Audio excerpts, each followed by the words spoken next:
এটা কথা আমি স্পষ্টভাৱে কওঁ যে ভাৰতীয় জনতা পাৰ্টিৰ চৰকাৰ 2016 চনত দিছপুৰত গঠন হোৱাৰ পিছত অসমত তৰুণ গগৈৰ দিনত চলা সকলো সিন্ডিকেট বন্ধ কৰি দিয়া হৈছিল আৰু সিন্ডিকেট যেতিয়া বন্ধ কৰা হ'ল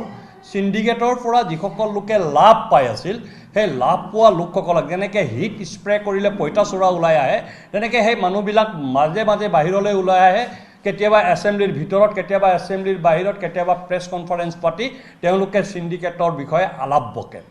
ঠিক তেনেকুৱা আলাপ আজি বকিছে প্ৰলাপ বকিছে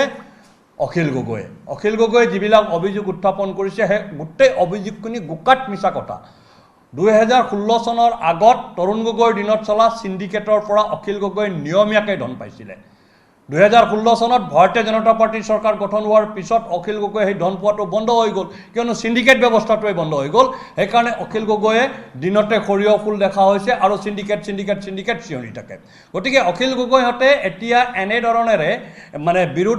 বিৰোধী মন্তব্য দি তেওঁলোকে সিন্ডিকেটটো আকৌ চলাব বিচাৰে সিন্ডিকেট চলোৱাৰ এটা পৰিৱেশ সৃষ্টি কৰিব বিচাৰে সেইকাৰণে আমি অখিল গগৈক এক প্ৰকাৰে প্ৰত্যাহ্বান জনাই কৈছোঁ ক'ত সিন্ডিকেট হৈছে আপুনি তথ্য প্ৰমাণ সহ তাৰ ভিজুৱেলছ সহ তাৰ ভিডিঅ' সহ প্ৰমাণ কৰক নহ'লে এনেদৰে প্ৰলাপ বকিবলৈ বন্ধ কৰক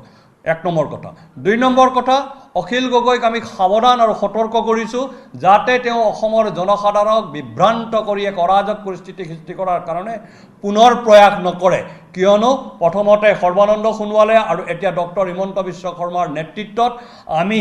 ভাৰতীয় জনতা পাৰ্টিৰ চৰকাৰে অসমখনক সম্পূৰ্ণৰূপে সিন্ডিকেট মুক্ত কৰিছে আৰু অনাগত দিনত আমি কেতিয়াও ক'তো সিন্ডিকেট হ'বলৈ নিদিওঁ সেই প্ৰতিশ্ৰুতি আমি অখিল গগৈক দিছোঁ অসমৰ জনসাধাৰণক দিছোঁ আৰু অখিল গগৈক কৈছোঁ যে কংগ্ৰেছৰ দিনত যেনেকৈ টকা তুলি পেলাই তেওঁ ৰাজনীতি কৰিছিল আন্দোলন কৰিছিল সেই দিন আৰু অসমত পুনৰ ঘূৰাই নাপায় অখিল গগৈ সেইটো তেওঁ জানি লওক ধন্যবাদ অখিল গগৈৰ ওপৰত ৰাইজে ব্যৱস্থা গ্ৰহণ কৰিব যিহেতু অখিল গগৈ মিছা কথা কয় অখিল গগৈ এক অৰাজক তত্ত্ব হয় অখিল গগৈ উন্নয়ন বিৰোধী মানুহ হয় যেতিয়াই উন্নয়নৰ কাম চলে তেতিয়া অখিল গগৈয়ে তাত জঁপিয়াই পৰে আৰু তেওঁ কেতিয়াবা ঠিকাদাৰৰ বিৰুদ্ধে কেতিয়াবা চৰকাৰৰ বিৰুদ্ধে কেতিয়াবা মাটিৰ গইনালৈ বিভিন্ন ধৰণৰ কথা কৈ পেলাই তেওঁ একচুৱেলি অখিল গগৈৰ বেলেগ কোনো এজেণ্ডা নাই অখিল গগৈৰ এজেণ্ডা হ'ল এটা বাহানা উলিয়াব লাগে আৰু পইচা তুলিব লাগে অখিল গগৈ এটা পইচা তোলা মেচিন হয় সিম্পল কথা